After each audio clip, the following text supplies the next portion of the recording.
지적 대화를 위한 넓고 얕은 지식. 지적 대화를 위한 넓고 얕은 지식은 우리를 심오한 대화 놀이의 세계로 초대하는 티켓이다. 하지만 놀이라고 해서 무작정 시작할 수는 없다.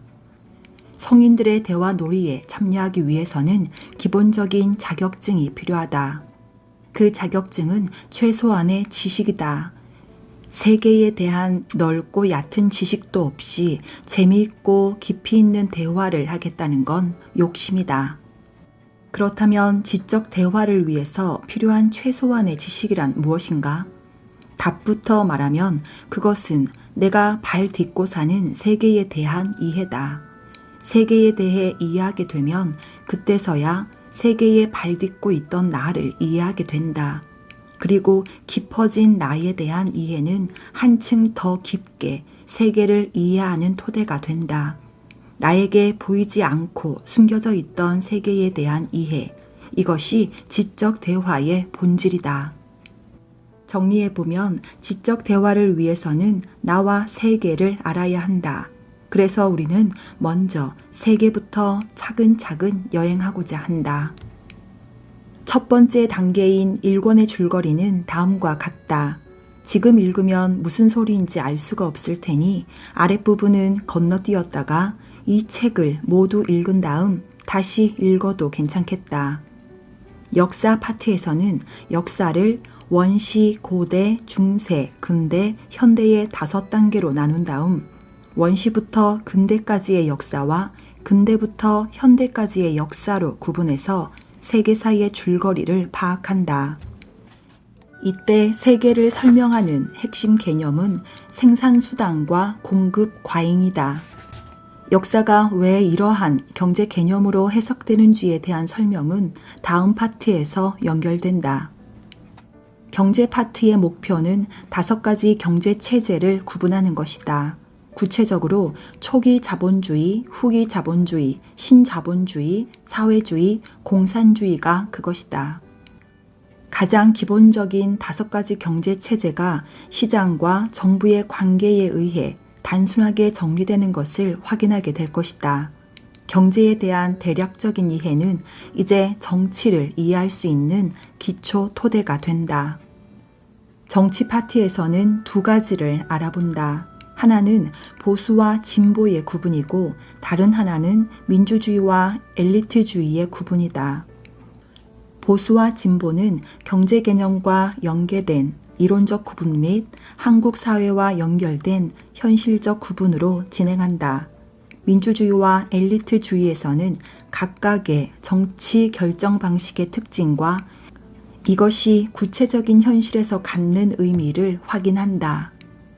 사회 파트에서는 개인과 집단의 갈등에 대해서 알아본다.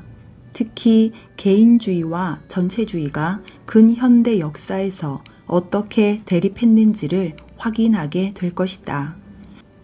윤리 파트에서는 윤리의 이론적 측면과 실천적 측면에 대해 알아본다. 이론적 측면에서는 도덕 판단의 기준으로 의무론과 목적론의 대립을 확인하고 이어 실천적 측면에서는 이러한 이론적 개념이 사회 정의 문제에 어떻게 적용될 수 있는가를 빈부격차 문제와 연결해서 생각해 볼 것이다. 역사, 생산수단 그리고 자본주의의 특성. 현대사회에 대한 평가는 뒤로 미루고 지금부터는 5단계의 역사 전체를 살펴보려고 한다. 크게 2부분으로 나누어 설명할 것이다. 원시, 고대, 중세, 근대를 묶어서 설명할 것이고 다음으로 근대와 현대를 묶어서 설명할 것이다. 2 부분의 역사를 관통하는 핵심 개념의 차이가 있기 때문이다. 우선 원시부터 근대까지의 역사는 생산수단이라는 개념을 중심으로 알아볼 것이다. 이 기간의 역사는 누가 생산수단을 소유하는지에 따라 변화한다. 생산수단은 생산물을 만들어내는 수단이라고 일단 쉽게 생각하자. 예를 들어 공장은 생산수단이고 공장에서 만들어지는 빵은 생산물이다. 다른 예를 들어보면 트랙터는 생산수단이고 트랙터에 의해 생산되는 쌀은 생산물이다. 도대체 이런 구분이 왜 필요한지 이해하기 힘든 이들을 위해 다른 방식으로 접근해보자. 여기 남자 1명과 여자 2명이 있다. 남자는 자기에게 죽자 살자 매달리는 두 여성 사이에서 고민하고 있다. 두 여성 모두 차이를 느낄 수 없을 정도로 동일한 조건이며 또한 기쁘게도 둘 다 부유하다. 차이가 있다면 A 여성은 1억 원 규모의 빵 공장을 소유하고 있는 반면 B 여성은 1억 원 정도의 빵을 소유하고 있다. 평생 배고플 걱정은 없겠다. 사람을 선택하는데 경제가 전부는 아니겠지만 한번 선택이나 해보자. 당신이라면 어떤 여성을 선택하겠는가? A를 선택하는 편이 현명해 보인다. 아무래도 공장을 소유한 A가 더 안정된 경제력을 가진 것 같다. 왜 그런가? 같은 1억 원이라도 A는 생산 수단을 소유한 것이고 B는 생산물을 소유한 것이기 때문이다. 생산 수단과 생산물을 합쳐서 부라고 하지만 같은 부라도 생산물은 소비되는 반면에 생산 수단은 생산물을 끝없이 생산해 낼 수 있다.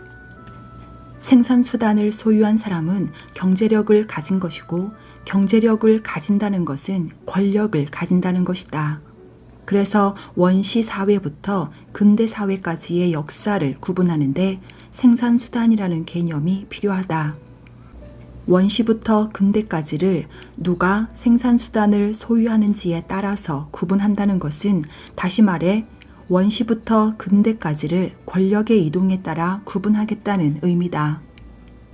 물론 생산수단을 생산물을 만들어내는 수단으로만 고려하는 것은 생산수단의 의미를 반만 이해하는 것이지만 생산수단이 갖는 또 다른 의미는 뒤에서 차차 알아보기로 하자. 우선 생산수단은 생산물을 만들어내는 공장, 농장 같은 것이다. 생산물은 생산수단에 의해서 만들어지는 물품이다. 이 물품을 재화와 서비스라고 부른다. 눈에 보이는 물질이면 재화, 눈에 안 보이면 서비스. 원시부터 근대까지의 역사를 움직이는 핵심 개념이 생산수단이라면 다음으로 근대부터 현대까지의 역사를 움직이는 핵심 개념은 자본주의의 특성이다. 구체적으로 말해서 자본주의가 태생적으로 갖는 모습으로서 공급량이 언제나 수요량보다 많다는 특성이다. 여기서의 공급은 시장에 생산물을 제공하는 것을 말하고 수요는 그러한 생산물을 사려는 욕구나 행위를 말한다. 예를 들어 우유 공장에서 우유를 생산해 마트에 제공하는 것이 공급이다. 그리고 소비자가 마트에서 우유를 구입하려 하거나 실제로 구입하는 것이 수요다. 그런데 자본주의 사회에서는 일반적으로 공급량은 과다하지만 수요량은 공급량을 따라가지 못한다. 이것은 산업화를 통해 발전한 자본주의의 태생적 한계라고 볼 수 있다. 우리가 근대와 현대의 역사를 알기 위해 공급과 수요를 고려하는 것은 근대와 현대가 자본주의 사회이기 때문이다. 근대와 현대의 모습은 자본주의의 특성에 의해 좌우된다. 중간 정리. 인류의 역사를 따라가는 여행은 원시 공산사회에서 시작해 고대 노예제 사회를 거쳐 중세 봉건제 사회를 지나왔다. 가장 중요한 핵심 개념은 생산수단이었다. 시대가 고대, 중세, 근대를 거치면서 생산수단은 토지, 장원, 공장으로 변화했고 생산수단을 소유한 계급은 왕, 영주, 부르조아로 변화했다. 역사는 생산수단에 의한 계급 갈등이라는 단순한 구조에 따라서 설명될 수 있는 것이다. 남아있는 여행지는 근대와 현대다. 그런데 근현대의 기간을 이해하는 데는 생산수단만으로는 부족하다. 다른 핵심 개념이 필요하다. 그것은 자본주의의 특성이다. 근대와 현대는 자본주의라는 경제체제를 유지하고 발전시켜 왔다. 그래서 이 체제의 특성은 근대와 현대에 반영되고 그 모습을 변형시켰다. 근대 자본주의의 전개, 공급 과잉이 시작되었다. 자본주의는 산업혁명에 의해 시작되었다. 바꿔 말하면 산업혁명이 필연적으로 자본주의를 발생시켰다. 산업혁명은 특별한 게 아니다. 단적으로 공장의 탄생을 말한다. 공장은 기계와 분업을 통해 대량으로 생산물을 만들어냈다. 이렇게 쏟아져 나온 막대한 양의 생산물이 화폐 경제를 만나면서 필연적으로 자본주의가 탄생했다. 자본주의는 공장을 기반으로 하기에 공장의 특징이 자본주의 특징으로 이어졌다. 공장의 특징은 대량 생산이고 이에 따른 자본주의의 특징은 공급 과잉이다. 이제 자본주의의 특성을 자세히 알아보자. 공장은 끝없이 생산물을 쏟아낸다. 공장이라는 생산 수단이 탄생하기 전인 중세에는 물건을 사려면 제작자에게 필요한 물품을 미리 주문했다가 완성된 이후에 받을 수 있었다. 수요가 있는 만큼 공급이 이루어진 것이다. 하지만 근대가 되면 상황은 바뀐다. 공장은 주문이 있기 전에 미리 물품을 대량으로 생산해낸다. 물품이 필요한 사람은 기다릴 필요 없이 시장에 가서 이미 생산된 물품을 구입하면 된다. 이러한 특성, 즉 물품을 구입하려는 욕구보다 이미 생산된 물품이 더 많은 상태가 자본주의의 특성이다. 간단하게 정리하면 다음과 같이 말할 수 있다. 자본주의의 특성은 공급이 수요보다 많은 상태다. 다른 말로는 공급 과잉, 초과 공급이라고도 한다. 공급이 수요보다 많은 상태가 무엇을 의미하는지 이해하기 어렵다면 오늘날의 백화점과 대형 마트를 생각하면 된다. 이곳에 가면 수많은 물품이 우리를 기다리고 있다. 팔기 위해 내놓은 물품들은 언제나 넘쳐난다.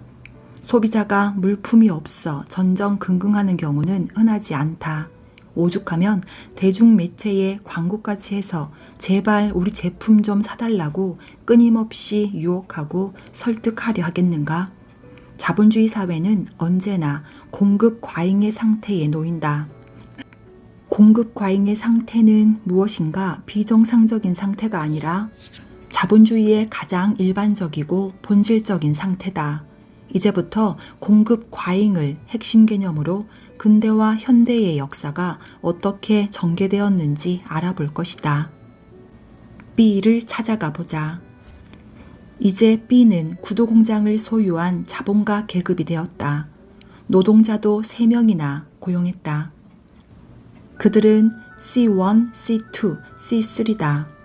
혹시나 공장이 하루라도 쉰다면 B에게 그만큼 손해라서 B는 최대한 오랜 시간 공장을 가동하려고 한다. 왜냐하면 공장이 쉰다 해도 노동자들에게 줘야 하는 임금은 동일하고 공장 유지비와 임대료는 고정적으로 지출되기 때문이다. 그래서 B는 공장을 최대한 가동해서 구두를 찍어냈다. 그런데 문제가 발생했다. 시간이 지날수록 공장 창고에 팔리지 않은 구두가 쌓이기 시작하더니 최근 들어서는 더 이상 구두를 보관할 공간이 없을 정도가 되었다. 무엇이 문제인지 알아보니 마을 사람 모두가 구두를 구입해서 더 이상 사려는 사람이 없어서였다. B는 난감해졌다. 더 이상 구두를 생산하지 말고 창고에 구두가 모두 팔릴 때까지 기다려볼까 생각해봤지만 좋은 생각이 아닌 것 같다. 왜냐하면 공장 가동을 중지한다고 해도 임금과 공장 유지비, 임대료 등 고정 비용은 계속 지출될 것이기 때문이다. 공장은 계속 가동해야 한다. 그럼 어떻게 하는 게 좋을까? 당신이 만약 자기 사업을 하는 사람이라면 이미 이런 문제로 고민하고 있을 것이다. 또 현재는 고민하지 않더라도 언젠가 직접 사업을 한다면 필연적으로 겪게 될 문제다. 자, 당신이 공장이나 기업의 소유주라면 이 문제를 어떻게 해결할 것인가? 수요보다 공급이 많은 상태가 문제이므로 해결 방안은 논리적으로 두 가지밖에 없겠다. 하나는 공급을 줄이는 방법이고 다른 하나는 수요를 늘리는 방법이다. 간단하다. 각각의 현실성을 검토해보자. 우선 공급을 줄이는 방법부터 생각해보자. 공급을 줄인다는 것은 공장 가동을 멈추는 것이다. 이건 앞에서 말했듯 좋은 방법이 아니다. 공장을 멈춘다는 것은 고정 비용의 부담을 전제하는데 고정 비용만 계속 지불하느니 차라리 공장을 가동하는 게 더 이익이다. 이제 해결 방안은 하나뿐이다. 수요를 늘리는 방법이다. 그렇다면 수요를 늘릴 수 있는 방법은 무엇인가? 역시 두 가지로 나누어 생각해 볼 수 있다. 하나는 새로운 시장을 개척해서 수요를 창출하는 것이고 다른 하나는 구두의 가격을 낮춰 소비를 유도하는 것이다. 이 밖에 특별히 다른 방안은 없을 듯하다. 물론 신제품 개발이나 광고 비용 확대, 사업 효율성, 개선 등의 부수적인 방법이 있을 수는 있다. 하지만 이런 방법들은 본질적인 해결 방안이 아니다. 수요를 확대할 수 있는 시장 개척과 가격 인하라는 두 가지 해결 방안이 그나마 가장 궁극적인 방안이다. 산업화, 즉 공장의 탄생으로 공급 과잉을 맞이하게 된 인류는 필연적으로 이 두 가지 방안을 선택할 수밖에 없었다. 이제부터 두 방안이 근대와 현대의 모습을 어떻게 변화시켰는지 확인하게 될 것이다. 우선 새로운 시장을 개척하는 방법부터 생각해보자. B는 창고에 가득 쌓인 구두 재고를 해결하기 위해 새로운 시장을 찾아 떠나기로 했다. 이를 위해 대출을 받아 배를 한 척 구입한 다음 창고에 쌓여있던 구두를 모두 실었다. 그러고는 멀고 먼 항해를 시작했다. 몇 달의 고생 끝에 비로소 아마존에 도착했다. B가 듣기로 아마존에 있는 사람들은 아예 신발을 신지 않는다고 하니 이곳은 정말 블루 오션일 것이다.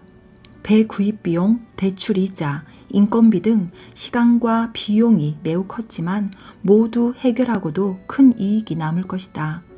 배가 해안에 도착하자 머리에 깃털을 꽂고 나뭇잎으로 하반신만 가린 원주민이 환영했다. B가 말했다. 구두 팔러 왔소. 원주민 족장이 말했다. 줄 게 없는데? 생각해보니 그렇다. 원주민은 가진 게 없어서 구두와 교환할 만한 게 없다. 근데 원주민 뒤로 소들이 지나가는 게 보였다. B가 말했다. 소 한 마리당 구두 5켤레로 하지. 원주민 족장이 준비한 듯 그 말에 대답했다. 나는 당신의 말을 이해할 수 없소. 소에게는 우리 선조들의 영혼이 깃들어 있으며 우리 종족과 함께 수천 년을 아름다운 자연의 어머니 품에서 성장한 형제요. 형제를 사고 판다는 것은 가족을 사고 파는 것이며 지금까지 지켜온 우리의 성스러운 영혼의 연대를 사고 파는 것이요. 그런 일은 있을 수 없고 이해할 수도 없는 일이요. B가 준비해온 총을 뽑아서 족장과 함께 나온 원주민 중 한 명을 쐈다. 원주민 족장이 말했다. 7켤레로 하시죠. 시장이 개척되었다. 이후 B는 원주민에게 구두를 공급하고 소를 대가로 받았다. 그리고 대가로 받은 소를 잡아서 가죽을 벗기고 그 가죽으로 구두의 원료를 충당했다. 원주민이 제공한 원재료로 구두를 가공하고 가공된 구두를 원주민에게 되파는 효율적인 구조가 형성되었다. B의 공장은 계속해서 구두를 생산할 수 있었다. 소비는 원주민을 협박하면 된다. 이제 원주민은 비록 옷은 안 입었지만 구두는 각자 2-3켤레 정도 갖게 되었다. 식민지를 개척하는 제국주의 시대가 도래한 것이다. 최종 정리.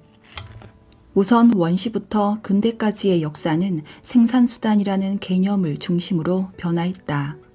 생산수단은 생산물을 만들어내고 생산수단과 생산물을 소유한 사람은 부를 가진 것이며 이는 곧 권력의 획득을 의미했다. 즉, 생산수단을 소유한 사람이 권력을 가졌다. 원시시대에는 생산수단이 없었고 따라서 원시사회는 평등했다. 고대의 생산수단은 토지와 영토였고 왕이 이를 소유했다. 중세에는 장원이 생산수단이었고 왕과 영주가 소유했다. 근대에는 공장과 자본이 생산수단이었으며 부르주아가 이를 독점했다. 마르크스는 다가올 다음 시대에는 누가 어떤 생산수단을 소유할지 예측하려 했고 이것이 미래를 예측하는 가장 합리적이고 과학적인 방법이라고 생각했다. 그는 다음 시대에 생산수단을 소유할 계급은 노동자일 것이라고 생각했다. 노동자의 세상이 중심이 되는 공산주의 사회가 역사 발전의 마지막 단계라고 여겼다. 하지만 결과만을 고려할 때 공산주의 혁명은 실현되지 않았다. 후쿠야마의 말대로 자본주의 이후의 새로운 경제체제는 불가능해 보이기도 한다. 자본주의는 궁극의 체제는 아니겠지만 유연하고 단순한 특징으로 그나마 인류가 찾은 최선의 체제일 수 있다. 원시부터 근대까지의 역사에 이어 근대와 현대 역사는 자본주의의 특성을 중심으로 설명했다.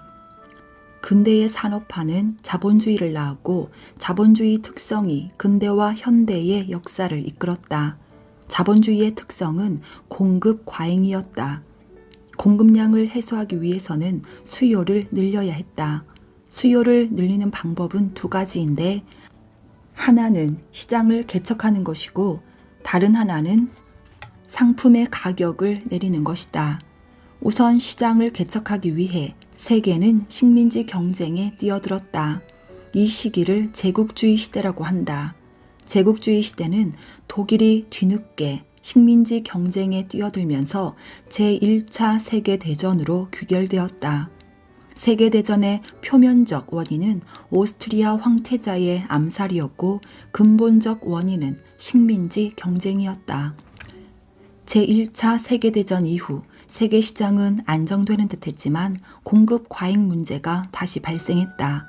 이 문제가 폭발한 것이 경제 대공황이었다. 대공황을 해결하기 위해 국가들의 노력이 있었다. 미국은 뉴딜 정책으로 자본주의를 수정했다. 러시아는 공산주의 혁명으로 자본주의를 폐기했다. 독일은 경제 위기를 극복하고자 전쟁을 준비했고 이로 인해 제2차 세계대전이 발발했다. 제2차 세계대전 이후 승전국인 미국과 소련을 중심으로 세계는 자본주의와 공산주의 체제 경쟁에 들어갔는데 이 기간을 냉전 시대라고 한다. 냉전 시대는 경제적 침체로 소련이 해체되면서 종식되었다.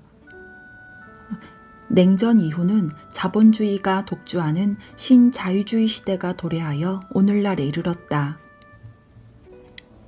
경제, 4개의 경제체제, 경제가 바뀌면 모든 것이 바뀐다. 역사를 이야기하며 재미있는 사실을 알았다.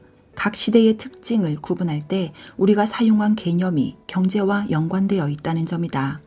실제로 마르크스는 경제를 하부 구조로 두고 역사, 정치, 사회, 문화, 의식 등 경제를 제외한 나머지를 상부 구조로 규정한 다음 하부 구조가 상부 구조를 결정한다는 하부 구조 결정론을 제시했다. 쉽게 말해서 경제의 모습이 바뀌면 역사도 사회도 문화도 모두 바뀐다는 것이다. 그래서 경제는 중요하다.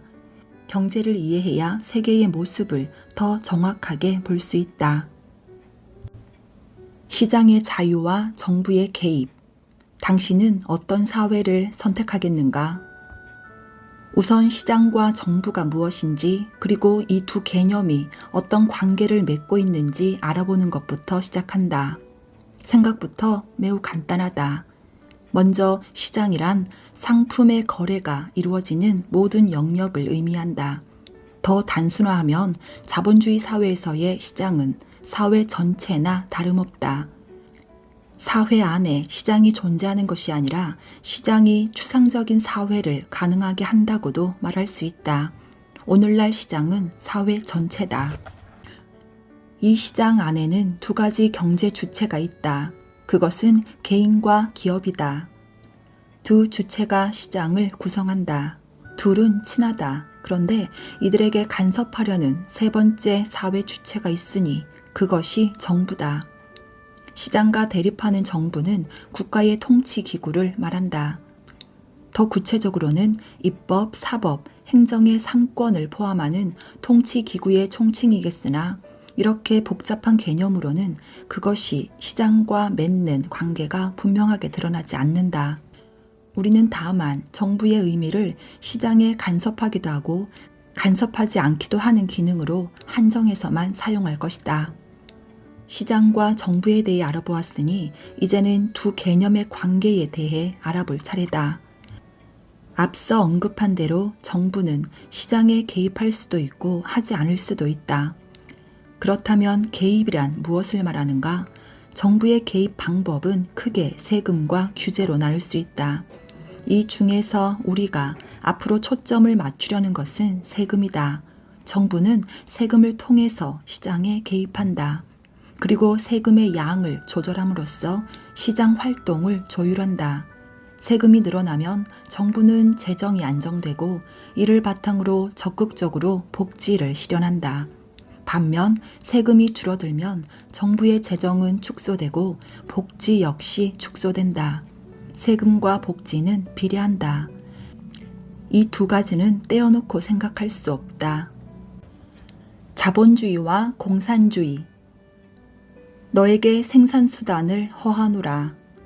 경제체제를 크게 나누면 자본주의와 공산주의로 구분할 수 있다. 극단적으로 말하면 인류가 가질 수 있는 경제체제는 논리적으로 이 두 가지밖에 없다. 그렇다면 자본주의와 공산주의의 차이는 무엇인가? 이에 대해 많은 사람이 사유재산의 소유 여부를 기준으로 제시한다. 즉 자본주의는 사유재산을 소유할 수 있는 체제고 공산주의는 그렇지 않다는 것이다. 이 설명은 일반적으로 사용되고 있지만 반은 맞고 반은 틀리다. 공산주의 사회에서도 사유재산을 어느 정도 소유할 수 있기 때문이다. 예를 들어 북한 사회에도 내 것이라는 개념은 있다. 내 의자, 내 옷, 내 가구, 내 자동차가 분명히 있는 것이다. 그리고 이것들은 엄연히 내 재산이다. 그렇다면 공산주의는 자본주의와 어떻게 다른가? 이에 대해 답하려면 먼저 부와 재산에 대한 개념부터 정리해야 한다. 부에는 두 가지가 있다. 생산수단과 잉여재산물. 이 두 가지의 구분은 앞서 역사 파트에서 다루었다. 생산수단은 나에게 부를 가져다주는 수단이 되지만 잉여생산물은 내가 소비하면 사라진다. 그래서 생산수단이 문제가 된다. 누군가가 생산수단을 독점하면 그 사람은 막대한 부를 획득하지만 생산수단을 소유하지 못한 사람은 다만 자신의 몸뚱이를 노력으로 팔아 생계를 유지할 수밖에 없다. 빈부격차가 커지는 원인은 잉여 생산물이 아니라 생산수단에 있는 것이다. 생산수단이 발생시키는 사회적 영향력 때문에 공산주의 사회에서는 개인이 생산수단을 가지지 못하게 했다. 대신 자본가의 생산수단을 빼앗아 노동자에게 돌려주려고 했다. 노동자가 생산수단을 공동 소유하고 국가가 이를 관리하는 것이다. 이렇게 국가가 생산수단을 관리하는 것을 국유화라고 한다. 반대로 개인이 생산수단을 소유할 수 있게 하는 것을 민영화라고 한다. 공산주의는 개인이 생산수단을 소유하는 것을 금지하고 국가가 모두 관리하는 체제를 말한다. 반면 자본주의는 개인이 사적으로 생산수단을 소유할 수 있게 하는 체제를 말한다. 이제야 두 체제의 차이가 명확해진다. 자본주의와 공산주의의 차이는 생산수단의 개인적 소유를 인정하는지의 여부가 된다. 자본주의는 생산수단, 잉여재산물 모두를 개인이 소유할 수 있는 체제다. 공산주의는 잉여 생산물은 개인이 소유할 수 있지만 생산수단은 개인이 소유할 수 없는 체제다. 초기 자본주의, 후기 자본주의, 신자유주의. 자본주의는 어떻게 변화해 왔는가? 앞서 우리는 정부의 개입이 의미하는 것이 세금 인상임을 알았다. 그리고 세금 인상은 복지 확대와 직결되었다. 이를 적용하면 초기 자본주의는 정부의 개입이 없으므로 세금이 거의 없다고 볼 수 있다. 따라서 복지도 없다. 반면 극단적인 공산주의는 세금이 거의 100%에 가까울 것임을 알 수 있다. 이에 따라 복지도 100%에 가까워질 것이다. 중간에 있는 후기 자본주의와 신자유주의는 초기 자본주의와 공산주의의 극단적인 체제 사이에 있다. 다만 후기 자본주의는 시장의 자유보다는 정부의 개입을 강조하므로 세금이 높고 복지가 강화된다. 반면 신자유주의는 정부의 개입보다는 시장의 자유가 강조되므로 세금이 낮고 복지가 약화된다. 이런 특성으로 네 가지 경제체제는 비슷한 체제끼리 묶인다. 시장의 자유를 강조한다는 측면에서 초기 자본주의와 신자유주의가 닮았고, 정부의 개입을 강조하는 측면에서 후기 자본주의와 공산주의가 닮았다. 공산주의. 공산주의는 왜 실패했는가? 우리가 일반적으로 말하는 공산주의는 대략 마르크스주의를 칭한다. 여기서 잠시 마르크스의 생각에 대해 알아보자. 그는 역사를 계급 간의 투쟁으로 설명하고 그 갈등의 끝은 모든 사람이 평등해지는 이상사회라고 생각했다. 이러한 생각은 독일의 철학자 헤겔의 변증법에서 기인한다. 살면서 한 번 정도는 들어봤을 법한 변증법은 우주와 세계의 운행 원리가 무엇인가에 대한 헤겔의 거시적인 대답이다. 헤겔은 인간의 정신과 물질을 비롯한 세계 전체가 변증법이라는 원리를 통해 발전해 나간다고 보았다. 변증법은 정, 반, 합의 3단계를 거쳐서 전개되는데, 쉽게 말해 세상에 정상적인 것이 있으면 필연적으로 그에 모순되는 반대되는 것이 발생한다는 것이다. 그런데 이 정상적인 것과 반대되는 것은 서로 모순되므로 공존하지 못하고 투쟁하게 된다. 그리고 이 투쟁의 과정을 거쳐 두 가치를 모두 극복한 종합이 새롭게 탄생한다. 하지만 이 종합도 결국 정상적인 것이 되고 필연적으로 모순 관계에 반대되는 것을 만들어내게 된다. 이러한 정반합의 과정은 끊임없이 반복하면서 하나의 방향으로 발전해 나가는 것이다. 변증법의 구체적인 모습은 역사에서 드러난다. 고대 사회에서 가장 정상적인 존재는 왕이었다. 이와 모순되고 대비되는 존재는 노예였다. 왕과 노예는 너무나 다른 대립이 되는 존재이므로 서로 투쟁하게 되는데, 결국 이러한 투쟁으로 왕도 아니고 노예도 아닌 애매한 영주라는 존재가 탄생한다. 영주는 왕이 따로 존재하므로 왕은 아니지만 그렇다고 노예라고 할 수도 없다. 영주는 중세의 가장 정상적인 존재가 된다. 그리고 그에 대비되는 존재는 농노가 된다. 이 둘은 갈등과 투쟁을 겪고 새로운 합으로서 부르조아를 탄생시킨다. 헤겔은 부르조아가 인류 역사의 완성이라고 끝이라고 생각했다. 헤겔의 철학을 비판적으로 수용한 마르크스는 변증법의 뒷이야기를 더 첨부해 넣는다. 마르크스가 보기에 부르조아는 역사의 마지막 단계가 아니었다. 그는 부르조아 역시 근대의 정상적인 존재이므로 필연적으로 그에 모순되는 프롤레탈리아와 대립할 것이라고 생각했다. 그리고 이 둘이 투쟁해서 결국 미래에는 프롤레탈리아가 모든 계급 갈등을 청산할 마지막 계급으로 등장할 것이라고 예언했다. 이 과정은 우리가 앞서 역사 파트에서 살펴보았듯 생산수단을 중심으로 서술된다. 각 시대의 생산수단을 소유한 존재는 토지를 소유한 왕에서 장원을 소유한 영주로 그리고 공장을 소유한 부르주아로 이동했다. 왕과 영주 같은 지배 계급이 노예와 농노를 착취했던 것처럼 부르주아도 프롤레탈리아를 착취하고 있다. 이제 남은 것은 프롤레탈리아들이 자유로워질 차례다. 그렇게 하기 위해서는 자본가의 생산 수단을 빼앗아 그것을 노동의 실제 주체인 노동자가 스스로 관리해야 한다.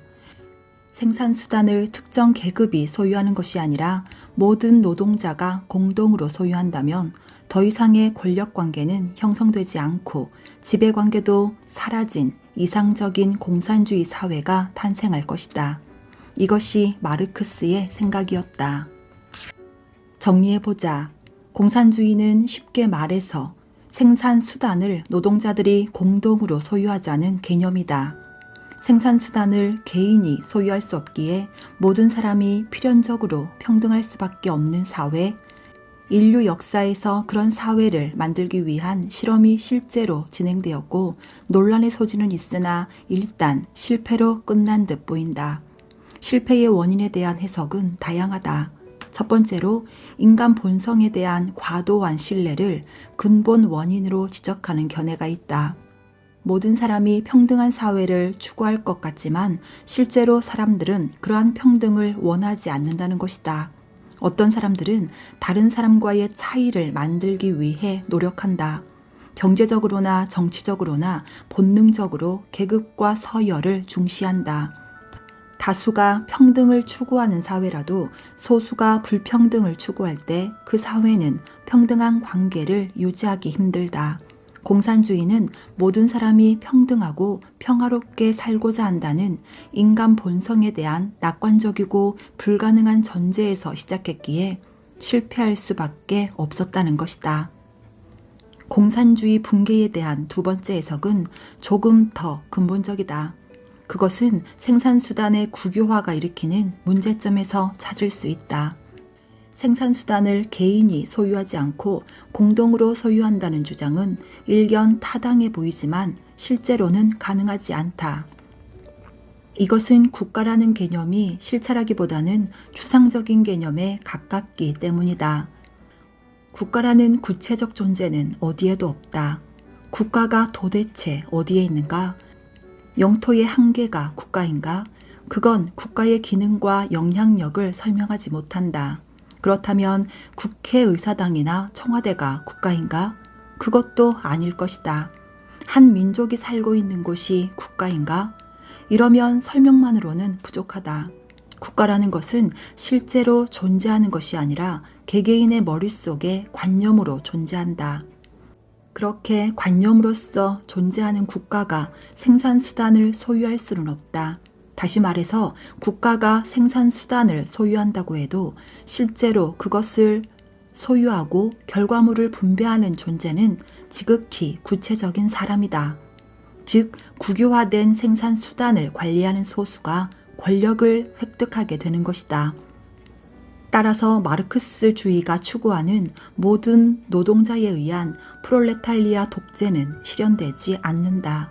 국가의 이름으로 국가 정책의 생산 수단을 통제하는 절대적 권력을 갖는 독재자가 필연적으로 탄생할 뿐이다. 공산주의 실패의 세 번째 원인은 정부 주도 계획 경제의 실패에 있다. 우리는 앞서 자본주의에 대해 논하면서 정부가 시장에 과도하게 개입할 경우 여러 문제가 발생할 수 있음을 보였다. 공산주의는 정부가 전적으로 주도해서 경제 전체를 이끌어가는 체제다. 복잡하고 예민한 시장의 상황을 소수의 인원으로 구성된 정부가 통제하는 것이다. 이것은 다양한 위험을 수반한다. 판단의 실수, 예측 불가능한 변수 등 계획에서 벗어난 문제 발생에 대처하기 어렵다. 이러한 중앙집권적 통제는 시장의 왜곡과 비효율을 낳아 정부 실패로 이어질 것이다. 공산주의가 실패한 마지막 원인으로는 자본주의의 방해를 들 수 있다. 자본주의의 가장 큰 과제는 공급량을 해소하는 것이고 소비를 창출하기 위해서는 시장의 확대를 필요로 한다. 그런데 공산주의 사회는 자본주의 사회의 시장이 될 수 없다. 그것은 공산주의가 기본적으로 자본가의 존재를 인정하지 않고 폐쇄적인 국가 운영을 하기 때문이다. 지구상에서 공산주의 국가의 확산 자체가 자본주의 국가들의 위협이 될 수밖에 없다. 자본주의와 공산주의는 체제 경쟁과 군사 대립을 지속했고 결과적으로 자본주의 국가의 효과적인 공격과 방해가 공산주의 국가의 몰락을 가져왔다는 것이다. 정치, 보수와 진보 그리고 민주주의, 경제체제를 무엇으로 할 것인가? 지적 대화를 위한 넓고 얕은 지식의 세 번째 여행지는 정치다. 정치는 사실 매일같이 이슈가 발생하는 시사적이고 복잡한 분야인 것이 사실이지만 우리는 쉽고 단순하게 접근할 것이다. 결론부터 이야기하면 정치란 경제체제를 무엇으로 할 것인가에 대한 논의다. 앞서 알아봤던 경제체제 중 무엇을 우리가 사는 세계에 적용할 것인가에 대한 논의가 정치의 본질이라 하겠다. 선택지는 두 가지다. 하나는 시장의 자유를 주장하는 입장으로 우리는 이를 정치적 보수라 부른다. 다른 하나는 정부의 개입을 주장하는 입장으로 우리는 이를 정치적 진보라 부른다. 정치에 대해 알아보는 출발점으로 보수와 진보에 대한 구분에서 시작할 것이다. 보수와 진보의 개념은 앞서 이해한 정치 체제로부터 도출된다. 그리고 이렇게 이론적으로 접근한 보수와 진보의 구분에 뒤이어 논란의 위험을 감수하고 한국의 각 분야에서 보수와 진보를 실제로 구분해 볼 것이다. 이론적 실질적으로 보수와 진보를 구분한 이후에는 사회에서 보수와 진보를 선택하는 방법으로서의 정치 제도인 민주주의에 대해 알아볼 것이다. 보수와 진보의 이론적 구분. 당신은 보수인가? 진보인가? 질문으로 시작해보자. 당신은 보수인가? 진보인가? 많은 사람이 쉽게 답을 한다. 대답은 4가지 정도로 정리할 수 있다. 보수다, 진보다, 중립이다, 모르겠다. 이어서 왜 그렇게 생각하느냐고 물으면 이러한 답변을 가장 많이 듣는다. 보수라고 생각하는 사람은 자신이 변화보다는 안정을 추구하는 성향이기 때문이라고 말한다. 반대로 진보라고 생각하는 사람은 자신이 새로움과 변화를 추구하는 성향이 있기 때문이라고 말한다. 중립이라거나 모르겠다고 하는 사람들의 대답은 너무도 다양하니까 건너뛰자. 어쨌거나 자신을 보수 혹은 진보라고 생각하는 사람들의 대답에는 공통점이 있다. 보수와 진보의 개념을 각각 안정과 변화 추구의 의미로 사용한다는 것이다. 크게 잘못된 것은 아니지만 너무 막연하고 주관적인 답변이다. 물론 보수와 진보의 개념을 정의한다는 것은 쉽지 않을 뿐 아니라 가능하지 않은 일인지도 모른다. 다른 질문에서 시작해보자. 당신은 우리가 살고 있는 이 세계가 물론 여러 문제점들이 있겠으나 그나마 안정적이라고 생각하는가? 아니면 문제가 많아 불안정하다고 생각하는가? 세계라는 어휘 자체가 막연하지만 일단은 추상적인 상태로 남겨두고 답해보자. 당신이 생각하는 세계는 어떤 곳인가? 세계에 대한 관점의 차이는 타인에 대한 평가를 다르게 한다. 세계가 그나마 안정적이라고 생각하는 사람은 사회에 문제가 발생했을 때 그 문제의 원인이 개인에게 있다고 생각한다. 왜냐하면 사회가 안정적인데 문제가 발생한 것이니 그 문제는 사회의 잘못이 아니라 사회에 적응하지 못한 개인의 일탈 행위라고 보는 것이다. 문제가 발생했을 때 그 문제의 원인을 개인이 아닌 사회에서 찾는다. 왜냐하면 사회가 이미 문제를 내포하고 있으므로 정상적인 개인이라도 그 부조리한 상황 안에서 문제를 일으키게 된다고 보는 것이다. 구체적인 예를 들어보자. 90년대 말 한국의 경제 위기 당시에 두 모녀가 카드 빚에 시달리다가 동반 자살을 한 사건이 있었다. 딸은 어린아이가 아니라 장성한 성인이었다. 카드 사용 내역에는 생필품뿐만이 아니라 기호품이나 사치품도 일부 포함된 것으로 알려졌다. 이 사건에 대해 두 신문이 다음과 같은 기사 제목을 붙였다. A신문 비정한 모정 동반 자살하다. B신문 사회가 모녀를 벼랑으로 몰았다. 같은 사건인데도 두 신문이 바라보는 시각은 상반된다. 당신은 어떤 신문사가 사건을 더 정확히 반영했다고 생각하는가? A가 사실에 더 가깝다고 생각하는 사람이라면 생활고가 있다고 해서 모든 사람이 자살하는 것은 아니라는 점과 카드 사용 내역에 사치품이 들어있다는 점을 지적할 것이다. 반면 B를 선택한 사람이라면 어쨌거나 생활고에 처해있다는 것은 사회적 구호의 기회가 없었음을 의미한다고 말할 것이다. A는 동반자살이라는 사건의 책임을 모녀 개인에게서 찾고 있다. 이러한 시각은 현재의 우리 사회가 그나마 정상적이라는 관점을 전제로 한다. 사회가 정상인데 발생한 문제니 그 책임은 개인에게 있다는 것이다. 반면 B는 사건의 책임을 사회에 묻고 있다. 사회가 이미 불안정한 상태이니 그런 사회에서 발생한 문제는 개인이 아닌 사회의 책임이라는 것이다. 이처럼 세계관의 차이는 개별 사건에 대한 상반된 평가로 이어진다. 보충 설명을 하자면 모녀가 자살했던 당시 사회가 매우 문제적이었던 것이 사실이다. IMF 외환 위기 상황이었고 위기는 불황과 침체로 이어졌다. 한국이 외환 위기를 맞은 것은 과도한 대출을 통한 방만한 기업 경영과 그로 인한 금융기관의 부실이 주요한 원인이었다. 경상수지는 적자가 되었고 외환 보유고는 크게 낮아졌다. 기업들이 줄줄이 도산하고 대규모 실업자가 발생하는 등 혼란은 도미노처럼 이어졌다. 국가 부도 상황에서 정부는 국제금융기구에 구제금융을 신청했다. 국제통화기금인 IMF는 구제금융의 조건으로 국가 재정을 축소할 것 그리고 기업들의 방만한 경영에 책임을 물어 강력한 구조조정을 단행할 것을 요구했다. 결국 국가는 사회복지를 포기해야 했고 기업들은 엄격한 구조조정을 시행해야만 했다. 대규모 실업자가 발생했지만 정부는 이를 보호할 수단을 갖지 못했다.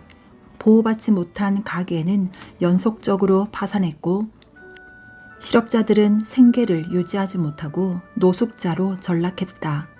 앞서 역사와 경제 파트에서 이야기했던 경기 침체의 악순환을 기억해보자. 경기 침체는 수요를 감소시킨다. 수요가 감소하면 기업과 공장이 문을 닫고 이 때문에 실업자가 발생한다.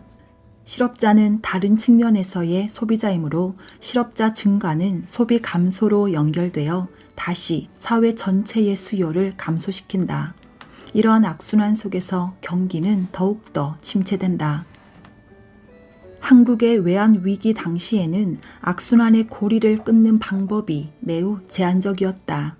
미국은 1929년 경제 대공황 당시 대규모 공공사업으로 실업자 발생을 막음으로써 악순환을 막을 수 있었다. 하지만 한국의 경우는 구제금융의 조건 자체가 정부의 긴축재정과 기업의 강력한 구조조정이었으므로 국가 차원의 일자리 창출이 불가능했다. 할 수 있는 일은 오직 침체된 소비를 진작하는 것뿐이었다. 문제는 국민에게 소비를 할 여력이 없다는 데 있다.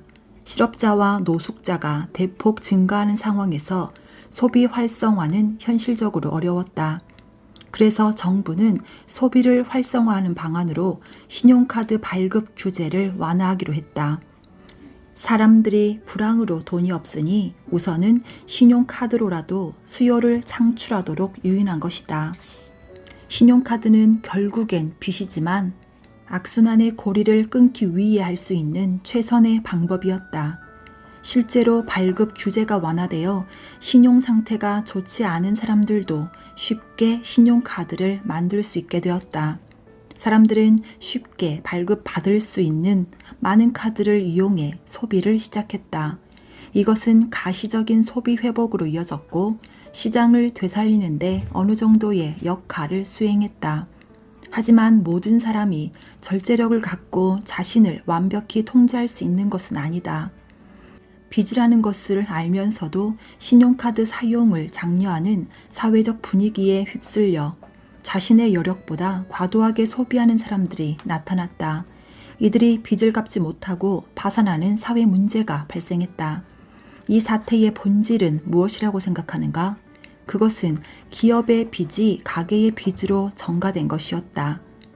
동반자살을 한 모녀도 어쩌면 정부의 정책과 사회적 분위기의 희생양일지 모른다.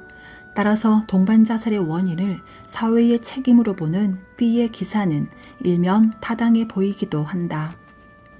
2001년 8월 한국은 구제금융을 신청한 지 3년 8개월 만에 195억 달러의 차입금을 모두 갚으며 외환 위기에서 벗어났다.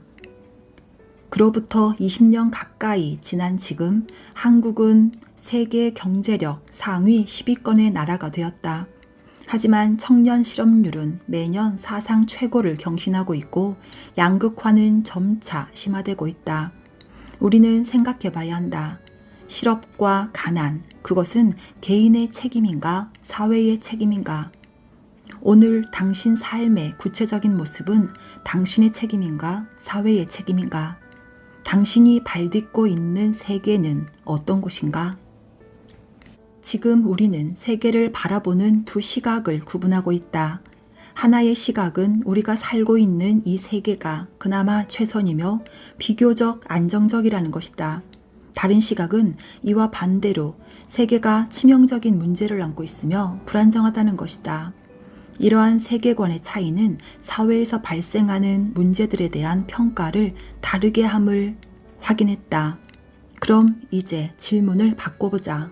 우리가 안정적이다 혹은 불안정하다고 말할 때의 세계란 도대체 무엇인가? 우리의 세계가 무엇인지 구체적으로 알아야 그것이 정상인지 비정상인지 정확히 평가할 수 있을 것이다. 그런데 이 세계에 대해서는 앞서 역사와 경제를 통해 답을 찾았다. 우리가 살고 있는 세계는 90년대 이후 발생한 역사상 매우 독특한 경제체제인 신자유주의다. 세계가 안정적인지 그렇지 않은지에 대한 질문은 사실 우리가 살고 있는 이 신자유주의가 안정적인 체제라고 생각하는지 혹은 그렇지 않다고 생각하는지에 대한 질문이다. 이제 질문을 정확히 정리해보자. 당신은 신자유주의가 비록 문제가 있기는 하지만 그나마 인류가 찾아낸 최선의 체제라고 생각하는가? 아니면 근본적인 문제를 내포한 변화되어야 할 체제라고 생각하는가? 정부의 개입을 비판하고 시장의 자유를 중시하는 신자유주의가 그나마 최선의 체제이므로 계속 유지해야 한다는 입장은 현재의 사회 모습을 그대로 유지하자는 입장이다. 그래서 우리는 이러한 입장을 보수 혹은 우파라고 한다. 보수란 안정지향적인 사람들을 말하는 것이 아니라 구체적으로 신자유주의를 유지하려는 입장을 말하는 것이다. 따라서 아무리 새로운 것과 변화를 추구하는 사람이라 할지라도 지금의 신자유주의를 옹호한다면 보수에 속한다고 하겠다. 예를 들어 혁신적인 인물로 많은 사람의 기억 속에 각인된 스티브 잡스는 아무리 변화와 혁신을 추구했다 할지라도 정치적 입장에서는 보수에 포함된다고 할 수 있다. 왜냐하면 그는 신자유주의를 비판하고 저항한 게 아니라 현재의 미국식 자본주의 사회를 최대한 이용하고 활용한 사람이기 때문이다. 이와 반대로 신자유주의를 비판하는 입장을 진보 혹은 좌파라고 한다. 이들은 시장의 자유를 중시하는 신자유주의의 입장을 비판하고 정부의 개입이 필요함을 주장한다. 그런데 정부의 개입을 추구하는 입장은 매우 다양하다. 대표적으로 후기 자본주의와 공산주의가 있다. 사회주의, 사회민주주의도 여기에 포함되고 아예 산업화나 국가 자체를 비판하는 환경주의자나 무정부주의자들도 신자유주의를 거부한다는 점에서 진보에 포함된다. 이와 같이 신자유주의에 반대한다는 느슨한 공통점으로 인해 진보는 전혀 다른 체제들을 동시에 지칭하게 된다는 점이 흥미롭다. 예를 들어 후기 자본주의는 분명히 시장을 인정하는 자본주의 체제다. 반면에 공산주의는 시장 자체를 인정하지 않는 체제다. 이렇게 이질적인 두 체제는 신자유주의를 비판한다는 공통점 때문에 함께 진보로 지칭된다. 다만 오늘날 일반적으로 진보라 할 때 그것이 지칭하는 것은 후기 자본주의나 사회민주주의다. 이렇게 후기 자본주의와 공산주의가 동시에 진보로 분류된다는 언어적 문제는 한국 근현대의 비극을 만들어내기도 했다. 김대중, 노무현, 전 대통령 등 후기 자본주의자들이 정부의 적극적인 개입을 주장한다는 이유만으로 공산주의자나 빨갱이로 불리기도 한 것이다. 신자유주의를 옹호하고자 하는 개인과 집단에게는 정부의 개입을 주장한다는 면에서 실제로 후기 자본주의가 공산주의와 구분되지 않았을 수도 있다. 하지만 사실 이러한 문제는 순수하게 언어적 혼란 때문에 발생한 문제인 것으로만 보기는 힘들다. 후기 자본주의와 공산주의의 구분이 의도적으로 은폐된 면이 없지 않다. 그렇다면 도대체 누가 어떤 이유로 그다지도 신자유주의를 지켜내고 싶어 하는가? 이에 대한 대답은 이미 경제에서 다루었듯 분명하다. 자본가들이다. 초기 자본주의와 신자유주의는 시장의 자유를 추구한다. 시장의 자유는 정부가 시장에 개입하지 않는다는 것, 직접적으로는 세금을 낮추고 규제를 최소화하는 것을 의미한다. 세금이 낮아지고 규제가 축소되면 정부의 재정이 악화되어 복지 정책은 축소된다. 물론 복지가 축소되는 것을 반길 사람은 없다. 다만 세금을 많이 내야 하고 규제의 직접적 대상이 되는 기업과 자본가들은 복지보다는 세금 인하를 추구한다. 왜냐하면 삶의 질이 높은 자본가에게 공공서비스나 복지는 특별히 의미를 갖지 않기 때문이다. 생산수단과 자본력을 가지고 있는 사람은 세금을 내고 싶어 하지 않고 생산수단을 운영하는데 규제받고 싶어 하지 않는다. 신자유주의는 자본가와 기업의 이익을 대변한다. 반대로 이러한 신자유주의를 싫어하는 개인과 집단은 누구인가? 당연히 보통의 사람들, 즉 노동자들이다. 노동자, 농민, 서민 등 생산수단과 자본력을 갖지 못한 사람들은 정부가 세금을 높이고 규제를 강화함으로써 복지를 향상해 주기를 기대한다. 그래야 자신들의 삶의 환경이 개선되고 빈부의 격차도 줄어들 것이기 때문이다. 물론 이들도 세금이 높아지는 것을 반기지는 않는다. 하지만 이들에게는 세금 인상보다 복지 확대가 실질적인 이득이 된다. 이제 우리는 보수와 진보를 구분하는 기준이 신자유주의에 대한 태도에 있음을 이해했으며 보수와 진보가 궁극적으로 누구의 입장을 대변하는지도 알게 되었다. 그럼 이렇게 질문해보자. 보수와 진보 중 어떤 정치적 견해가 옳은가? 이에 대한 답변은 불가능하다. 사실 질문 자체에 문제가 있다. 보수와 진보는 각각 장점과 단점을 갖는다. 우선 보수는 신자유주의와 동일한 장단점을 갖는다. 보수가 집권한다는 것은 앞으로 세금과 복지가 줄어들 것임을 의미한다. 세금이 줄어들면 자본가와 기업의 이익이 높아지기 때문에 이들에 의한 기술과 산업 투자가 활성화된다. 이는 기업과 국가 전체의 경쟁력 강화로 이어지고 일자리를 창출하며 결국 우리 사회를 성장하게 할 것이다. 국가와 사회 전체의 성장이 보수의 장점이다. 반면 세금이 줄어들면 정부는 재정이 부족해지므로 사회적 약자들을 위해 복지 정책을 시행할 수 없고 심화되면 빈부 격차를 막을 수가 없다. 문제는 복지 축소와 빈부 격차 심화가 소외계층의 불만을 일으켜 결국에는 사회 갈등을 낳는다는 데 있다. 이것이 보수의 단점이다. 다음으로 진보는 후기 자본주의와 동일한 장단점을 갖는다. 진보가 집권한다는 것은 앞으로 세금과 복지가 늘어날 것임을 의미한다. 복지의 수준이 높아짐에 따라 사회적 약자들의 삶의 질이 개선된다. 또 빈부 격차가 완화되어 사회 갈등이 억제되고 이로 인한 사회적 비용을 줄일 수 있게 된다. 이것이 진보의 장점이다. 반면 세금이 높아지기 때문에 이에 직접적인 부담을 지는 자본가와 기업이 노동과 투자 의욕을 상실할 수도 있다. 이는 기업과 국가의 경쟁력을 낮출 것이고 시장의 활기를 떨어뜨릴 것이다. 이것이 진보의 단점이다. 보수와 진보의 현실적 구분.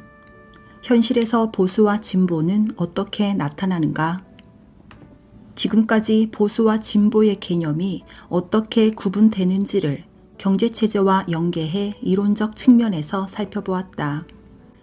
이러한 논의 내용을 바탕으로 현재 한국 사회 내 여러 집단의 정치 성향을 분석함으로써 보수와 진보의 개념이 어떻게 구분되는지 현실적 측면에서 살펴보려 한다.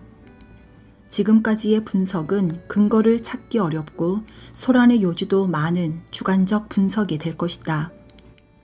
그럼에도 불구하고 현실적인 구분을 시도하는 것은 이 책이 단순히 이론적으로만 정리하기 위한 책이 아니라 타인과의 대화를 위한 실질적인 지식을 쌓는데 그 목적을 두기 때문이다. 임의적이고 거친 구분이 추상적이었던 이론을 매우 구체적으로 드러나게 할 것이다. 다만 지금부터의 구분은 다분히 주관적인 판단임을 명심하고 세부적인 구분은 독자가 다른 사람들과의 지적 대화 속에서 스스로 정립하길 바란다. 경제체제.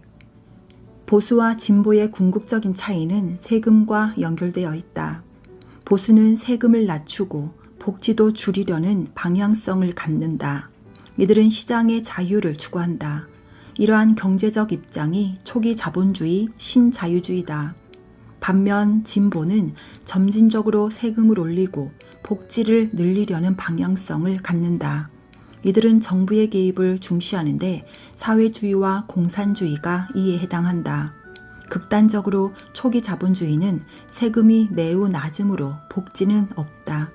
반대로 공산주의는 세금이 100%에 가까운 대신 모든 것이 복지이고 무상이 된다.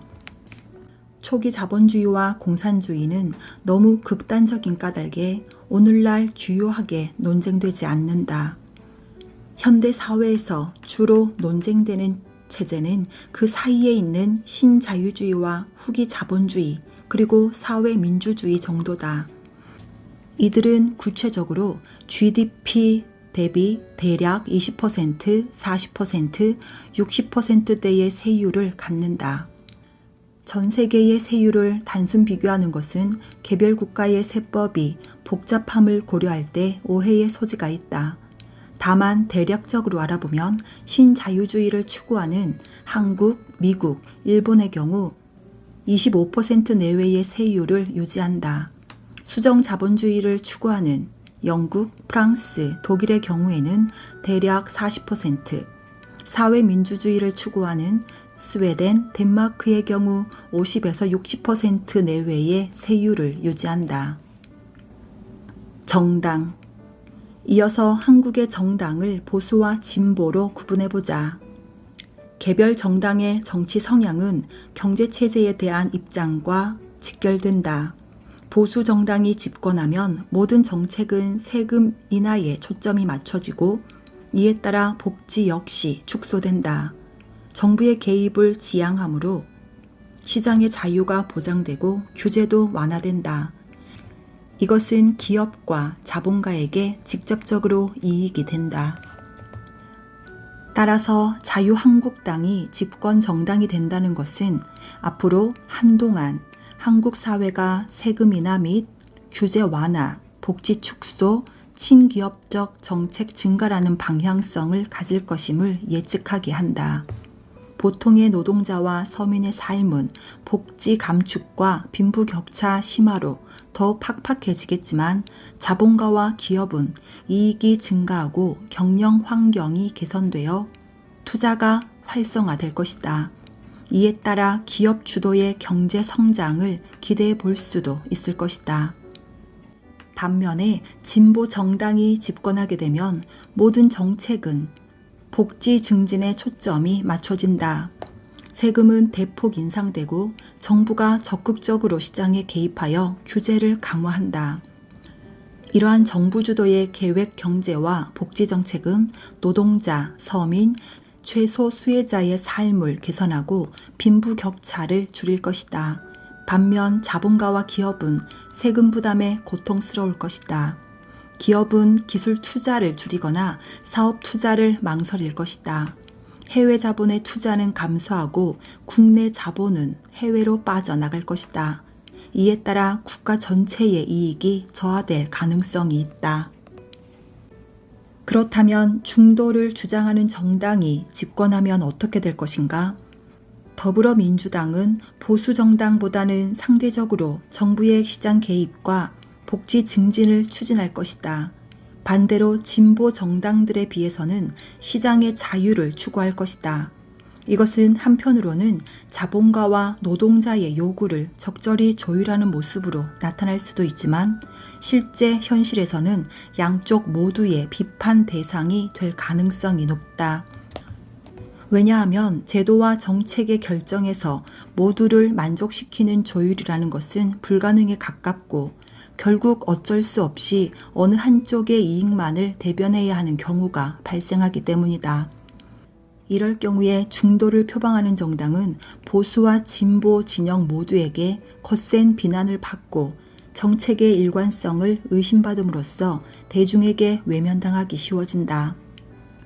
중도를 주장하는 민주당은 현재 한국당에 맞서 진보적 입장과 중도적 입장을 견지하는 것처럼 보이지만 도표에서 보듯 실제로는 어쨌거나 자본주의를 추구하는 보수 정당이다.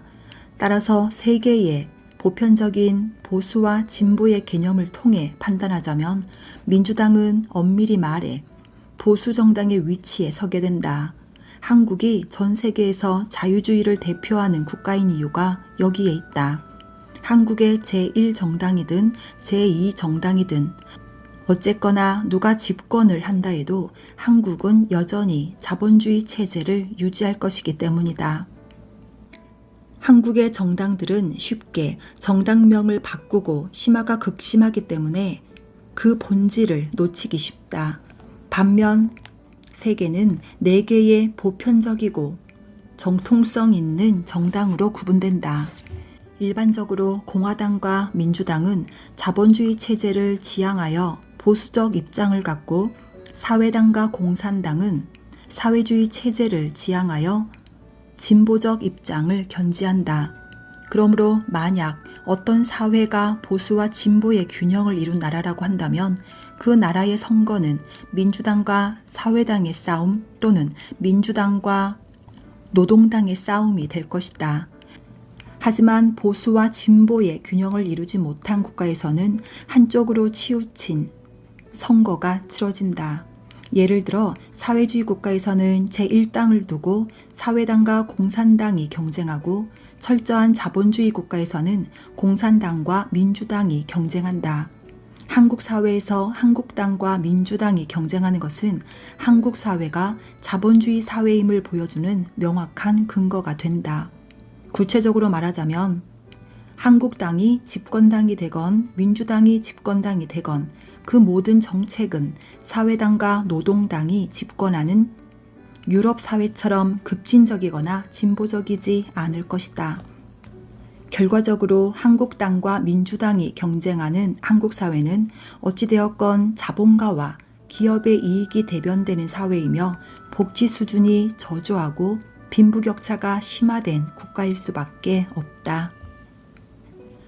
하지만 모든 체제가 그러하듯 단점만 있는 것은 아니다. 기업의 입장에서는 정권이 바뀌더라도 기업의 경영 환경이 예측 가능하므로 안정적인 경영을 유지할 수 있다. 또 과도한 세금과 규제의 걱정이 없으니 투자 면에서 매력적인 조건이 된다.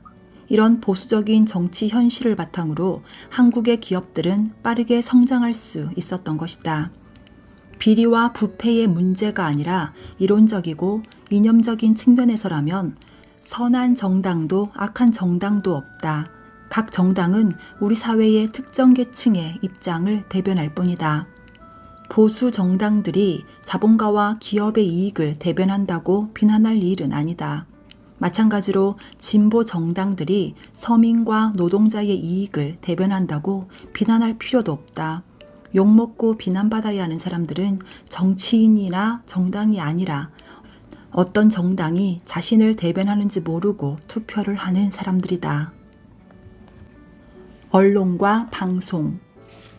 다음으로 언론과 방송을 보수와 진보로 구분해보자. 미디어가 객관적 사실을 전달할 수 있는지에 대해서는 의견이 분분하지만 오늘날은 미디어가 객관적 사실 전달을 넘어선다는 것에 일반적으로 공감하는 분위기다. 단적으로 말해서 객관적인 언론과 방송이 가능하다는 생각은 허상에 가깝다. 객관적인 미디어는 없다. 이 사실을 전제하고 언론과 방송을 접해야 그나마 객관적인 사실에 근접할 수 있을 것이다. 미디어가 객관적으로 보도하지 못한다는 말의 의미는 두 가지로 생각해 볼 수 있다. 하나는 객관적 사실을 전달할 능력이 결여되어 있다는 것이고, 다른 하나는 객관적 사실에 의도적으로 개입한다는 것이다. 전자는 저널리즘의 특성상 정보의 접근이 제한적임을 의미한다. 쉽게 말해서 부족한 정보를 잘못 해석해서 오보를 내는 경우다. 하지만 이것은 의도적인 오보가 아니었다면 그렇게 심각할 문제가 되지는 않는다. 미디어의 오보에 대해 우리가 우려하는 점은 후자에 있다. 미디어가 객관적 사실을 주관적으로 편집하고 해석해서 전달하는 것 말이다. 미디어가 객관성을 잃어버리고 주관적으로 편향될 수밖에 없는 것은 단적으로 수익 구조 때문이다. 언론사와 방송사는 어떻게 유지되는가? 오직 광고 수익을 통해서다. 기업들로부터 광고 송출의 대가를 받아서 수익을 창출함으로써 유지될 수 있다. 수조 원을 투자한 블록버스터 드라마를 우리가 공짜로 볼 수 있는 것, 방송사가 아나운서들과 기자들에게 월급을 주면서도 대중에게 돈을 받지 않는 것은 오로지 광고 때문이다. 오해하면 안 된다. 미디어가 판매하는 것은 드라마나 예능 프로그램이 아니다. 미디어의 고객도 당신이 아니다. 미디어가 판매하는 상품이 당신, 바로 시청자이고 상품을 구매하는 고객은 기업이다. 기업은 시청률을 사고 미디어는 시청자를 기업에 판매한다. 사업 유지를 위한 모든 수익이 기업으로부터 나오니 언론과 방송은 필연적으로 기업의 눈치를 볼 수밖에 없다. 고객은 왕이다.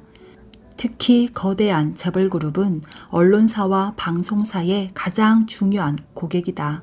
예를 들어 삼성은 70여 개의 계열사를 보유하고 있는데 그룹의 브랜드 광고부터 전자, 생명보험, 자동차 손해보험, 카드, 섬유, 에버랜드 등 수많은 광고를 언론사와 방송사에 맡긴다.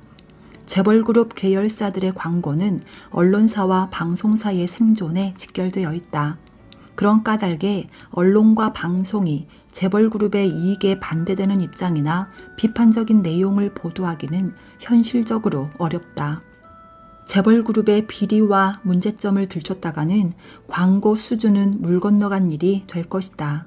그래서 미디어는 재벌그룹의 비리에 소극적인 태도가 되고 재벌그룹과의 성과를 과대 포장하게 된다. 또한 진보적인 정부가 세금과 규제를 강화하는 등 기업의 이익에 반하는 제도를 시행하면 누가 시키지 않아도 앞장서서 이를 비판한다. 결과적으로 미디어는 객관적 사실 전달의 의무를 상실하고 정부의 시장 개입에 반대함으로써 기업과 자본가의 이익을 대변하는 보수적 성향을 띠게 된다. 미디어의 근본적인 이해관계를 파악하지 못하는 사람들 중에는 미디어가 정치 권력의 영향을 크게 받는다고 생각하는 사람들이 많다. 물론 그렇게 보인다. TV와 라디오에서는 한국당과 민주당이 싸우고 보수 정당들과 진보 정당들이 대결하는 모습을 보여주니 말이다. 하지만 본질적으로 미디어를 흔드는 것은 정치 권력이 아니라 기업이다. 반대로 미디어가 기업의 이익에 따라 정치 권력을 흔들려 한다. 미디어의 이러한 수익 구조의 특성은 한국 사회에서 보수 정당이 지속적으로 승리할 수 있는 주요 원인을 제공한다. 우리가 이미 잘 알고 있듯 대중은 미디어의 영향을 강하게 받는다. 미디어는 정보를 얻는 수단을 넘어 증거의 틀로 작용한다.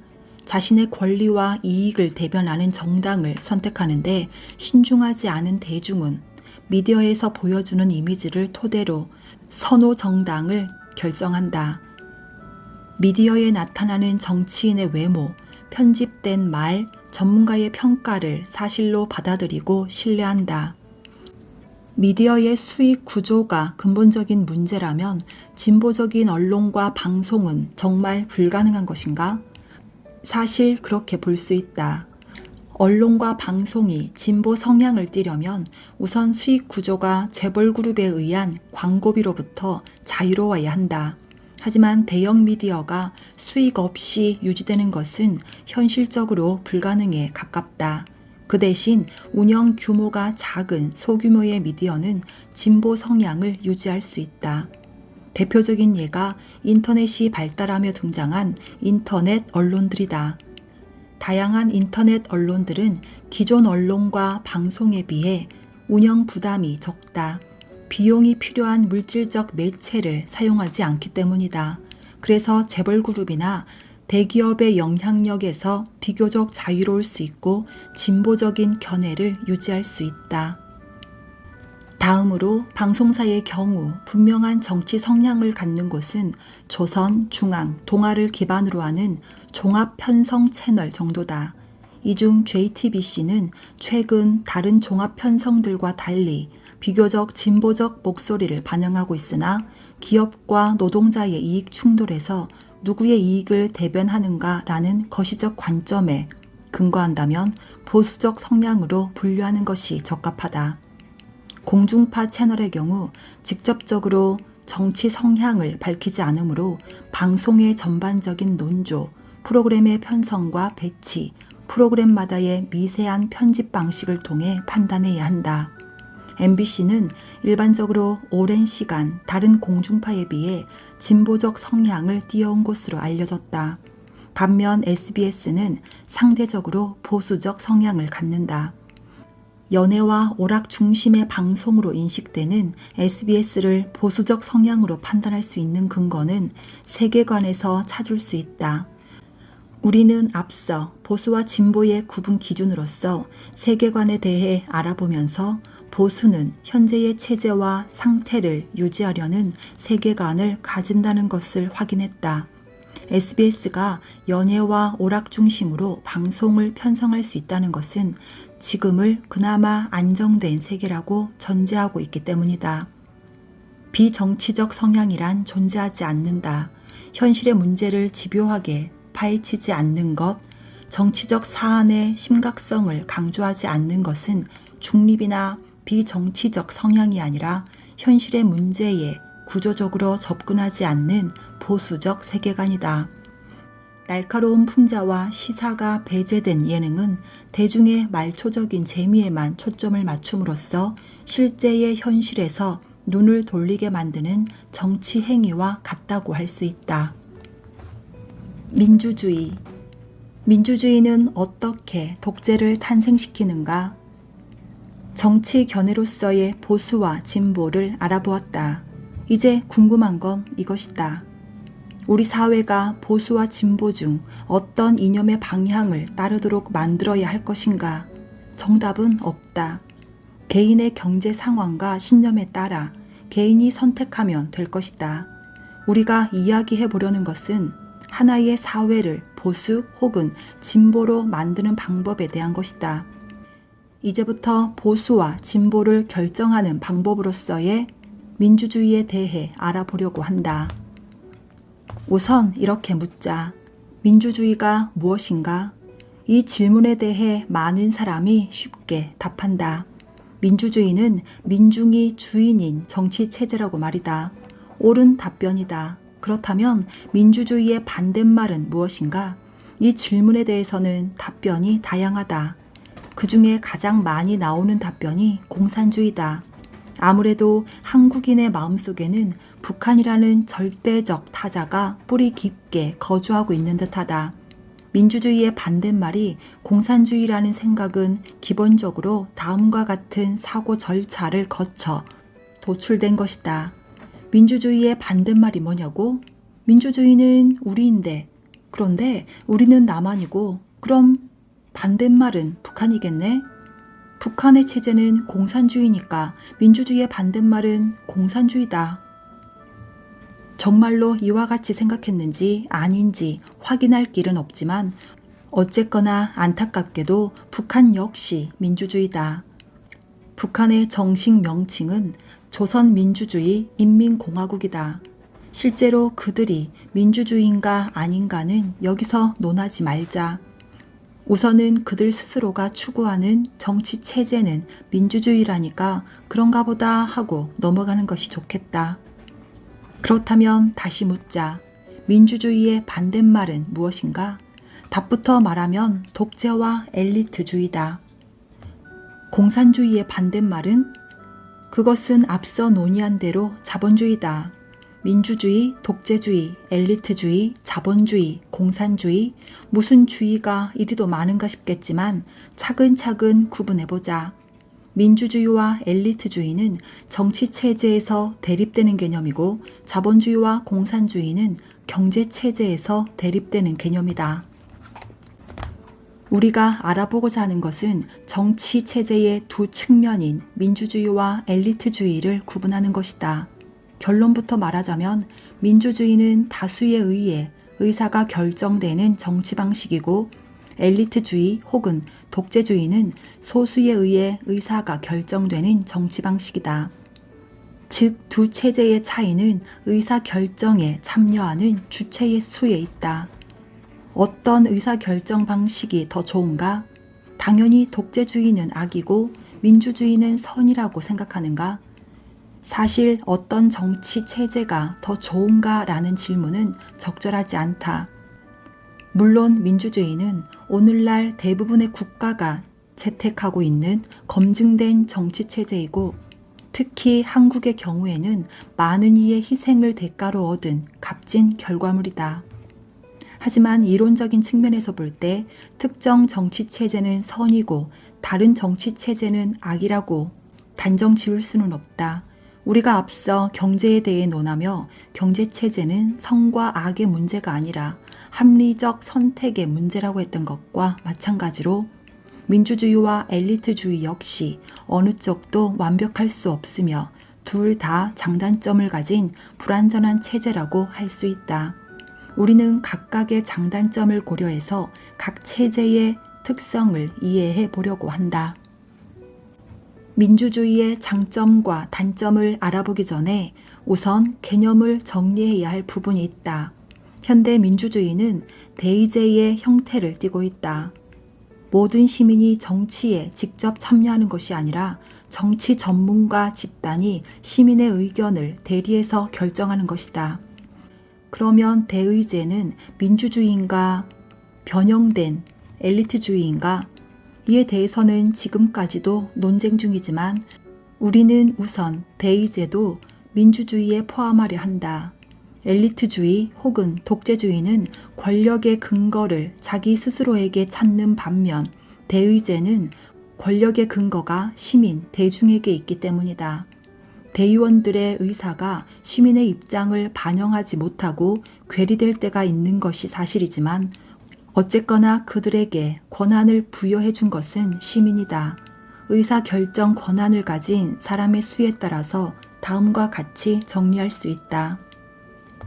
민주주의의 장점은 시민들이 자신의 이익에 따라 직접 의사결정에 참여한다는 것이다. 개개인의 의사를 직접적으로 확인하므로 사회 구성원 모두의 의견을 종합할 수 있다는 매력을 갖는다. 물론 이런 비판이 가능하다. 현대 민주주의가 대의제라면 실제로는 개개인의 의사가 개별 사안에 제대로 반영되지 못하는 것이 아닌가? 타당한 비판이다. 각각의 시민이 사회에서 발생하는 모든 의사결정에 참여하지 않으므로 시민의 뜻이 개별 사안마다 반영될 수는 없다. 쉽게 말해서 국가 정책을 결정할 때 그 결정은 국회의원끼리 알아서 하지 당신에게 하나하나 물어보지 않는다는 것이다. 다만 거시적 관점에서는 당신의 의사가 정책 결정에 하나하나 반영된 것이나 다름없다. 그것이 가능한 건 앞서 알아보았듯 세계가 이분화된 세계이기 때문이다. 세상에는 무수히 많은 다양한 사건이 있지만 거칠게 묶는다면 본질적으로 선명히 구분되는 두 가지 대립 관계밖에 없다. 보수와 진보. 당신이 보수 정당을 선택한다면 그것은 대리자 한 명을 뽑아준 것이 아니라 경제체제로서의 신자유주의, 시장의 자유 확대, 세금이나 복지 축소, 자본가와 기업의 이익, 국가 경제의 성장, 치열한 경쟁을 선택한 것이다. 마찬가지로 당신이 진보 정당에 투표한다면 그것은 진보 정당인 한 명을 선출한 것이 아니라 후기 자본주의, 정부의 개입 확대, 세금 인상, 복지 확대, 노동자와 서민의 이익, 빈부격차 해소, 경쟁 지향 및 협력적 분위기 형성을 선택한 것이다. 민주주의의 본질적 투표는 반장을 뽑듯이 정치인 한 명을 선출하는 것이 아니다. 그것은 한국 사회의 방향을 선택하는 것이며 직접적으로 내가 살아갈 내일의 모습을 스스로 결정하는 권한을 부여받은 것이다. 대의원도 사람인지라 개인의 취향과 판단, 신념을 고려해서 입법안을 제출하겠지만 한국은 정당 정치이기 때문에 개인의 정치적 견해보다는 정당의 방향성이 더 강하게 작동한다. 논란의 여지는 있겠지만 단순하게 이야기해 본다면 투표를 하기 위해 개별 정치인의 삶을 알아보는 노력을 기울일 필요는 없다. 그 대신 현 시점에서 나의 이익을 대변해 주는 정당이 보수인지 진보인지 그리고 그러한 선택이 갖는 사회적 의미가 무엇인지 구분할 줄 아는 시야를 갖는 것이 자신과 사회 전체를 위해 더 도움이 된다. 자신이 살아갈 미래를 타인이 아니라 자기 스스로 선택하는 체제, 이 체제가 민주주의고 이러한 민주주의 이념은 이론적인 측면에서 볼 때 가장 이상적이고 감동적인 체제가 된다. 하지만 현실적인 측면으로 넘어오면 부정적인 면을 너무도 쉽게 확인할 수 있다. 변변치 못한 사람들로 이루어진 두 사회, A, B에서 발생할 수 있는 민주주의의 문제점을 살펴보자. 우선 A 사회는 귀가 매우 얇은 사람들로 이루어져 있다. 그들은 다른 사람들의 이야기에 쉽게 호도되며 사회적 분위기에 잘 휩쓸린다. 다른 사람들이 즐거워하면 같이 즐거워하고 다른 사람들이 분노하면 같이 분노한다. 누군가 욕을 먹고 있으면 솔직히 왜 그런지 모르지만 같이 욕하는 편에 선다. 스스로 판단하는 것을 주저하는 이들은 혹시나 자신의 판단이 틀려서 누군가에게 놀림을 받는 것보다는 다수의 판단에 자신의 판단을 맞춤으로써 안정감을 얻는 편을 택한다. 그런데 A 사회에 소수의 달변가들이 나타난다. 이들은 스스로 확신에 차 있고 대중이 무엇을 봐야 하는지를 알려준다. 별 볼 일 없는 A 사회의 사람들은 달변가들의 판단에 쉽게 동조된다. 어차피 모든 책임은 그들에게 있고 자신은 동조만 하는 것이니 A 사회의 사람들은 달변가들을 신뢰하고 결국 그들을 대표로 선출한다. 물론 소수의 달변가들이 기대만큼 뛰어나고 정의로우며 덕이 있는 사람들이라면 문제가 크지 않을 수도 있다. 하지만 이들이 가진 신념 자체에 문제가 있다면 혹은 이들이 사실은 자신의 이익을 추구하는 그저 보통의 사람들이라면 문제는 커진다. 어떤 문제가 발생하는가? 소수의 달변가들은 대중의 지지를 기반으로 자신이 믿는 바를 실현하기 위해 권력을 남용하기 시작할 것이다. 어차피 분명히 있고 설명만 잘 한다면 판단 능력이 결여된 대중은 다수의 분위기에 편승해 계속해서 자신들을 지지할 것이기 때문이다. 여기서 민주주의의 첫 번째 문제점이 발생한다. 선거를 통해 선출된 독재자가 그것이다. 또 다른 사회 B를 생각해보자. 이 사회는 교육열이 매우 높다. 그런 까닭에 B 사회의 구성원들은 평균적으로 가방끈이 길다. 이들은 자신의 이익을 최대화하려는 합리적인 사람들로 부를 축적하는 방법을 알고 있으며 이를 위해 최선의 노력을 기울인다. 하지만 사회 재화는 한정되어 있으므로 합리적 개인들은 치열한 경쟁 환경에 처하게 된다. 개인은 자기 개발에 몰입하고 관련 분야의 스펙과 커리어를 쌓기 위해 삶의 모든 시간을 할애한다. 외국어와 경영, 경제, 재테크에 대한 공부는 필수다. 이들은 성실한 사람들이기에 아무리 노력해도 다른 사람을 따라잡을 수 없으면 더 노력하지 않는 마음가짐이 문제인 것만 같아서 자기 개발서도 읽어보고 스트레스를 극복하기 위해 힐링 관련 공부도 해본다. 이 사회에서는 기득권을 획득한 사람도 불안하기는 마찬가지다. 치열한 경쟁 속에서 자신이 언제 도태될지 모르고 지금까지 쌓아왔던 성공이 어느 한순간에 무너질 수 있기 때문이다. 자신의 경제적 이익만을 최우선으로 고려하는 B 사회의 구성원들은 사회 전체의 이익은 크게 고려하지 않는다. 저소득자나 소외계층을 생각할 겨를이 없다. 그들은 경쟁에서 도태된 결과이므로 그들의 처지는 어떤 면에서도 정당하다고 믿는다. 그래서 B 사회의 구성원들은 자신의 재산과 부를 지켜줄 수 있는 대리자를 희망한다. 일단 자신에게 조금이라도 불이익을 줄 것 같은 대리인은 명쾌하게 거부한다. 이 사회에서는 부자가 되는 세상, 성장하는 경제, 세금 인하를 약속하는 대리인만이 다수의 지지를 받아 선출된다. 경제 성장과 부를 추종하는 다수에 의해 경쟁에서 소외된 소수의 다른 견해는 받아들여지지 않는 사회, 민주주의의 두 번째 문제점이 발생한다. 다수의 독재가 그것이다. 민주주의는 필연적으로 독재를 만들어낸다는 문제점을 갖는다. 다만 그 독재의 방식이 다를 뿐이다. A 사회의 독재는 어리석은 다수가 독재자를 선출하는 경우다. 대표적인 사례는 제2차 세계대전 당시 독일의 히틀러다. 그는 쿠데타를 통해 독재자가 된 것이 아니다. 대중의 열렬한 지지를 통해 선출되었고 이후에 스스로 총리와 대통령의 지위를 겸임하는 총통이 됨으로써 독재자가 되었다. 물론 당시의 독일인이 교육을 받지 못했거나 어리석은 사람들이었기 때문은 아니었다. 경제적 위기 상황에서 독일인은 스스로의 합리적, 윤리적 판단을 보류했고 집단의 이기심의 판단을 양도함으로써 자신의 책임을 회피하고자 했다.